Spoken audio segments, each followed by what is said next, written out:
My channel was founded on calling out a groomer for his shitty actions. From when I was young, I've always been dedicated to trying to do the right thing and holding horrible people accountable.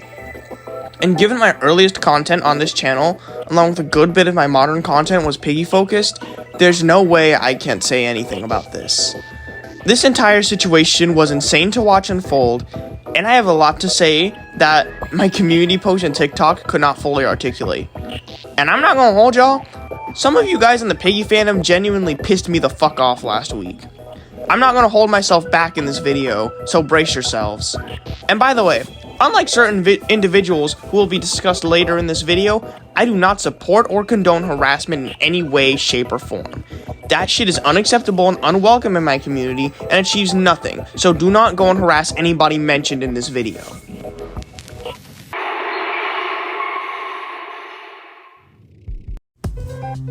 Because I unfortunately don't have access to the original message screenshots, if you want that, I'd recommend watching the video Guamgo made on it a while back. While I have my problems with him, he was one of the main people who helped gather the evidence against Mini, if I'm not mistaken, and I think he does a good job showing and explaining the messages. Anyways, all of this started when grooming allegations surrounding MiniToon resurfaced. The messages show that MiniToon was inappropriately interacting with a 13-year-old girl when he was 16.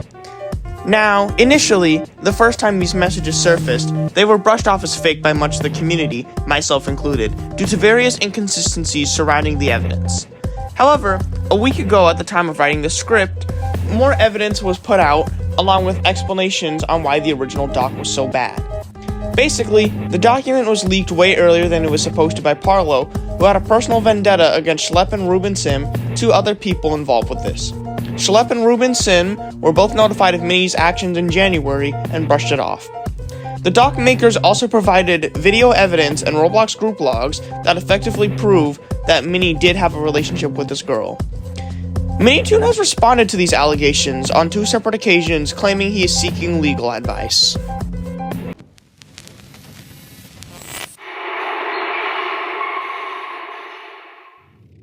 So now that we got the explanation part out of the way, here's my take. Having seen the messages, this is a clear-cut case of grooming. Additionally, at this rate, I think you're coping if you believe these messages are fake.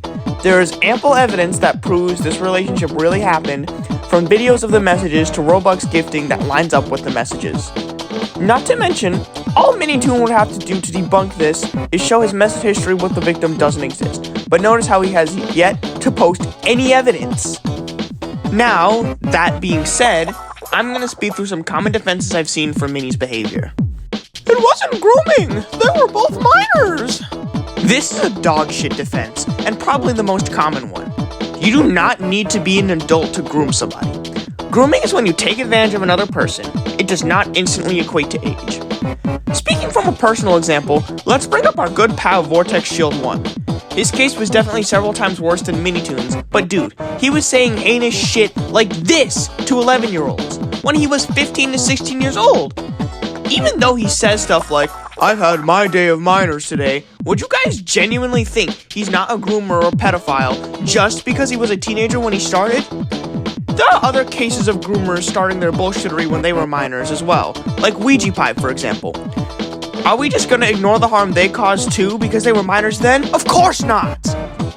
Also, the difference in maturity between a 13 and a 16-year-old is genuinely insane. Listen, my high school is proof of it. Minors can still be groomers and pedophiles. It happened 8 years ago! Who cares? Crazy enough, this is the excuse Schlep and Ruben Sim used to try and sweep it under the rug. Anyways, come on guys, really? The "this happened so long ago" excuse only applies to less serious things like bad takes, and usually when that person is younger. Now, to be fair, Mini was 16, but you absolutely know not to groom people at that ripe age. He even acknowledges it in his earlier and farewell messages to his victim. The document was made by Parlo! Parlo is a horrendous person who I have actually covered on this channel before, and my views on him have not changed after all these years because he's still doing the same things he's been called out for to death. That being said, if any of you niggas actually read the Google Drive that caused this whole thing to gain credibility in the first place, Parlo literally leaked the entire thing without the victim or the doc maker's permission, something the victim herself has testified on. Furthermore, just because a bad person may be making a point does not instantly make what they are saying invalid, especially if they have proof like in this case. MiniToon is asexual! I saw this one more back when the first doc was released, but I think it's still worth talking about. People can still take advantage of children without being sexually attracted to them. Just like how you can be a groomer regardless of age, you can be a groomer regardless of sexuality. MiniToon being asexual does not change the fact that he could groom someone, and that what he did here was grooming. Oh, but he's so nice. How could Mini possibly be a groomer? This one's going to be a central theme across this video, but you do not know MiniToon. You know the version of him that he portrays himself as online, but that may not be who he actually is. You don't know how he thinks or his intentions, so don't try to act like you know him well enough to state whether he could actually do this or not. I'll also take some accountability for my own stupidity and say that I have retweeted tweets that mention this and the last thing brought up. While at the time I was more interested in spreading the word as I thought he was innocent, and I think that false allegations are an issue since they make it harder for actual victims to be taken seriously, that does not change the fact that these tweets contained harmful lines of thinking that I was spreading. So for that, I am sorry. Do not follow my example and buy into anything along either of those mentalities regarding this situation or any others. MiniToon didn't do anything illegal. This defense is really common, so common that even Schlep used it to try and cover up the allegations. In response, I say that's not the point. While it is true that MiniToon did not break any laws as they were both minors, what Mini did was still grooming and very immoral. The victim even said that they felt taken advantage of. Also, legality does not always equate to morality. There may have been more, but those were the main defenses I saw. Now, MiniToon was not the only Piggy developer stuck in controversy. Unfortunately, as you're going to see with this video, the bottom always gets rockier.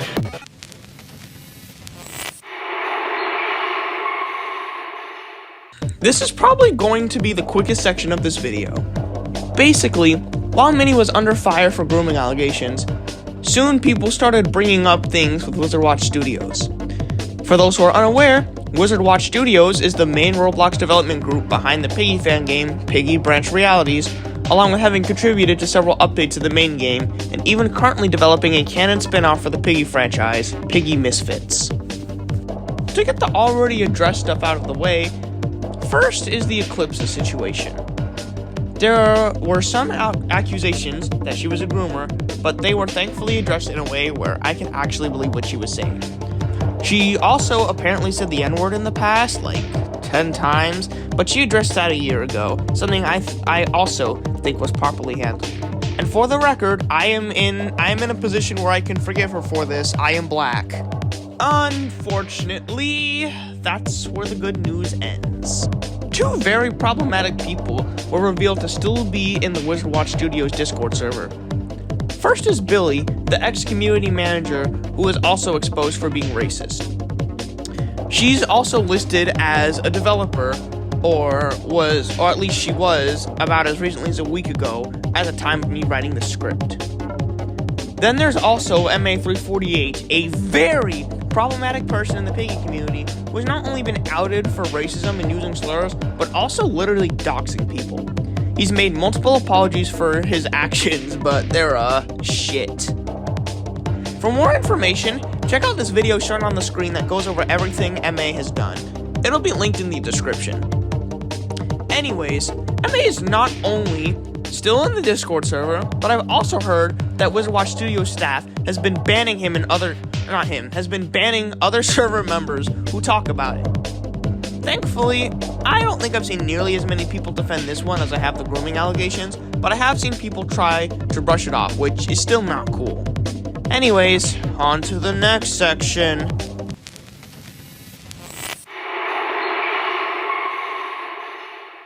This situation has been resolved. If Ostie wants me to cut this section out of the video or delete it, I will do so swiftly. The main reason I feel like talking about this is because it still shows a case of Piggy's developers acting irresponsibly and a lot of people defending their behavior. So, in the midst of this entire controversy, Ostie, then thumbnail artist for the MiniToon YouTube channel, made a now deleted tweet saying that she had been fired from the channel and was leaving the Piggy fandom. If I'm not mistaken, there was something that led up to this happening. I believe it was in a Discord server with Minnie and Moon, but I don't know the specifics, so I won't try to comment on it. Anyways, MiniToon made a now deleted reply to this tweet claiming that Ostie was lying to the public. Moonfall, MiniToon's girlfriend, soon made this call out there on Ostie for supposedly manipulative behavior. You can read some of the screenshots for yourself if you wanted to. One thing that caused a lot of ruckus was Moon leaking private DMs between her and Ostie that brought up the latter's mental disorders to the public. Moon then left up some of these retweets on her Twitter. More on this part in the opinion section. Anyways, this thread was met with a lot of backlash, as people were, in fact, not thrilled about these grown-ass adults ganging up on someone significantly younger than them. Ultimately, both parties resolved the situation in private, and that was the end of that.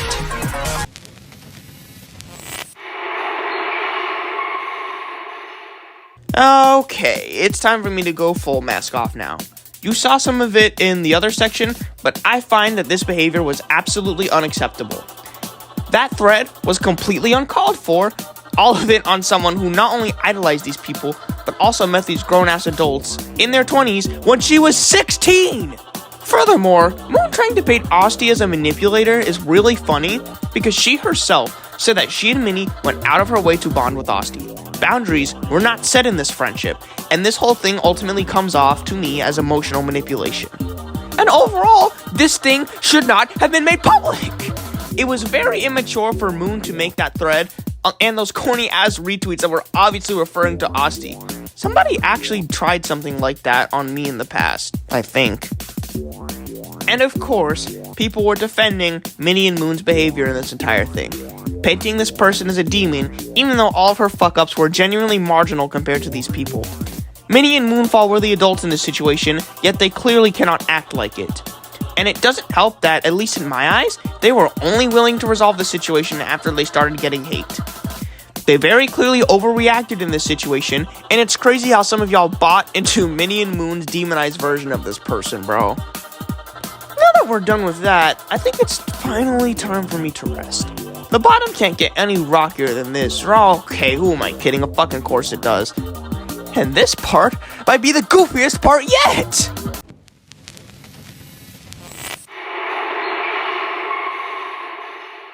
In the midst of all the chaos surrounding the allegations in the Ostie situation, BSlick, one of the composers for a lot of the music heard in Piggy Book 2 and Piggy Intercity, made this tweet showing a screenshot of a person he was arguing with, noticeably saying, "The way you can tell, Minnie and Moon really think they deserve to live."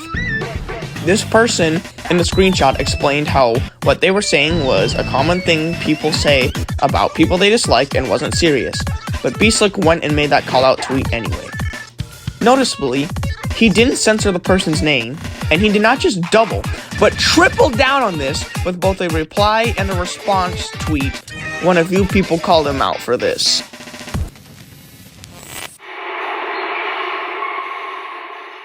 I have so much to say about this. In fact, it's one of the main reasons I decided to make this video. I can't believe I actually have to say this in the large 2026, but targeted harassment campaigns are bad. BSlick is a person who has a much larger platform than this random person and a bunch of rabid fans as we've seen previously. I understand that the person's post may have appeared as a death threat, but it is literally a copy pasta. The deserve to live joke is a common meme format across TikTok and Twitter, and this is something that was explained to BSlick by multiple people, including myself. Even then, the bare minimum he could have done was censor the name. It is common internet etiquette, and it's very clear that BSlick knew this person was going to be harassed by leaving the name uncensored, but how he was yapping about holding the person accountable. This is also why I'm still going to give him flack, even though, literal days after all of this started, he put a reply saying not to harass that person. Again, to me, it comes off as something he only did because he was getting some hate, especially because of how the tweet is still up and how he adamantly refused to censor the name. This person was a literal nobody on the internet, not a big influencer with a bunch of fans. The fact of the matter is, BSlick should have either censored the name or not have made the tweet in the first place. It just comes off as throwing a massive fit over somebody hurting their feelings.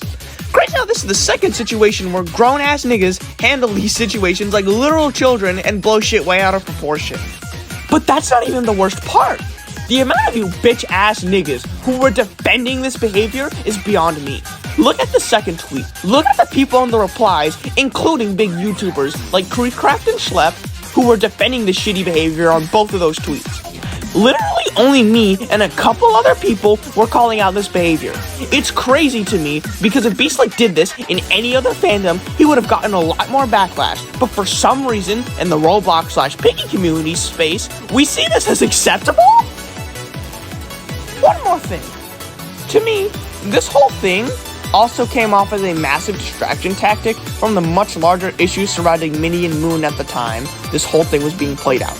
I've seen horrible people do this before, including people who were in dramas with MiniToon himself in the past. Yeah guys, let's show off this one case of somebody acting extreme against us so we can look like the victims, even though our side is currently under fire for a lot of shitty action. Do better, Piggy fandom. So now that all of that is out of the way, it's finally time to get into the title of the video. Why am I leaving the Piggy fandom? Well, to be as blunt as possible, a lot of you motherfuckers are parasocial freaks with zero principles. Piggy is not that good of a game to where you people should be going out of your way to defend targeted harassment, emotionally manipulating teenagers, leaking information that should absolutely stay private, platforming horrible people, and literal fucking grooming. Even if the best case scenario happens, where all of this stuff gets properly addressed, or it turns out via the power of magic, despite there being nigh irrefutable evidence to the contrary, that MiniToon was innocent, or he gets booted off the team, I would still refuse to touch this Piggy fanbase with a 10-foot pole because of how you motherfuckers justified and defended the shitty behavior of the developers discussed all across this video. You do not personally know any of these people. They are not your friends, and you do not know what goes on inside of their minds. Just because these people created quality work does not mean they should not be held accountable for their actions. So with that said, fuck MiniToon, fuck any of the developers involved in any of the fucked up behavior that I mentioned across the video, and fuck anybody who defended the actions of any of these people. You niggas in the Piggy community should be ashamed of yourselves, and I hope that someday, likely when MiniToon's allegations resurface, y'all will learn your lesson. But considering how horribly drama has been handled in the past with this community, I'm extremely doubtful. Is this part mean-spirited? Absolutely. But I feel like it's warranted given the actions I'm discussing.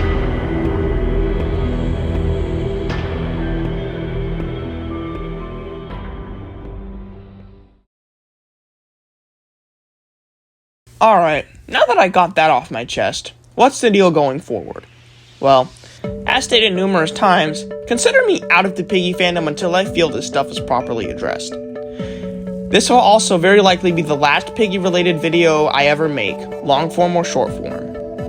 No more gameplays, no more edits, no more Wiss or non-Wiss, no more fangame content, very likely no more Piggy-focused video game parody videos, potentially no more Piggy characters in the video game parody series, and whatever else you can think of on my YouTube and TikTok accounts. The only exception is that I will likely be making a part 2/update to this video if need be, because I'm certain the grooming allegations are going to resurface at some point. They can only be swept under the rug for so long before people get fed up. I just don't know how long it'll take. And like I said, even if all of this stuff gets addressed in a way I find fitting, leading to me feeling okay with playing the game again, I don't think I will be engaging in the Piggy fandom anymore, because I now have a strong distaste for that community, regardless of whatever the future holds. Piggy did mean a lot to me, because it did help me get through quarantine and the Vortex War, and it's been a major hyperfixation across my life with me writing stories, making tons of videos as you all know, drawing and drawing loads and loads of fan art, and even making fan games for it. It is definitely sad to be leaving such a big part of my childhood behind, but I cannot in good faith support the actions of the people involved with the project any longer. Such a shame that I seemingly wasted 6 years supporting this game, but such is life, I guess. Sucks people can't be normal. I do hope anyone watching this video does listen to what I'm actually saying, but I can't force somebody to listen to me or not. Thank you for watching, and I hope that anybody watching this that I haven't already shat on has a nice day.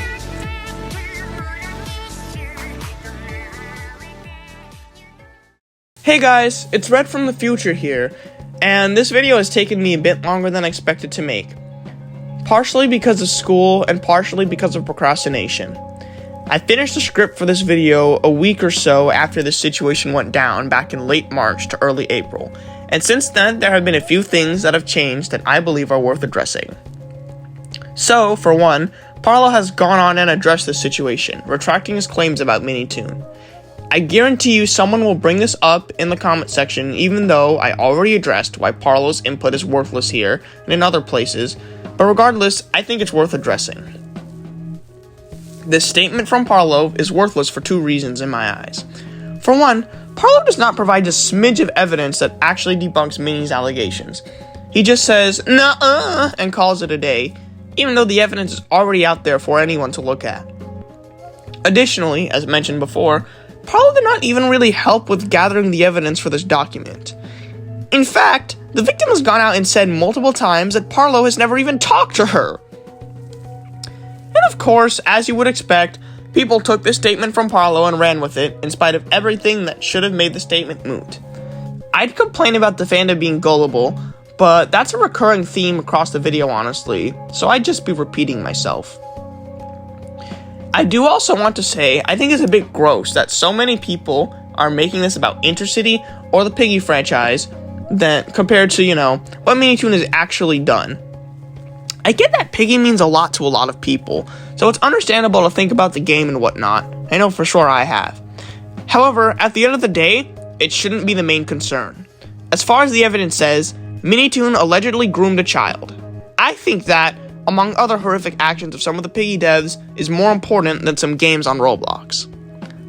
One more thing before I end off this video for real. The victim has gone out and said that she will be live streaming in a week or so, at the time of me writing this revision, that she will basically be debunking misinformation about this situation. I urge anybody watching this video to check out her stream when that happens, and to spread it so that everyone involved in the situation and covering it up doesn't get away with it. That is all, and I guess I'll see you in either my next edit or my next long form video I make.